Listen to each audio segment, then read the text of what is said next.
Hello guys! Thank you for watching! Ayan, meron tayong medyas and dalawang body liner at efficacent oil. So, yung efficacent oil, ilalagay natin sa ating panty liner. Ayan.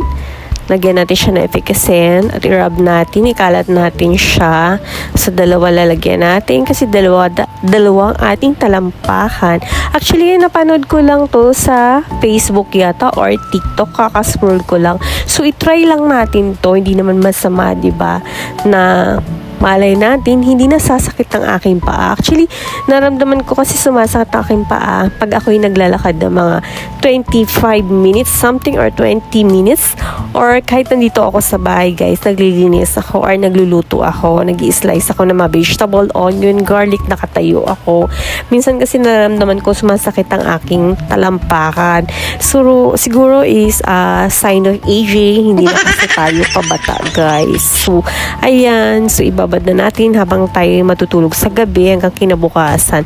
Wala namang masama gawin natin, di ba? Yung napapanood lang naman natin to, malay natin. Pero everyday talaga, naglalagay ako ng efficacent oil sa likod tsaka sa balakang ko kasi hindi na nga ako bata, guys. Sumasakit na talaga yung aking balakang.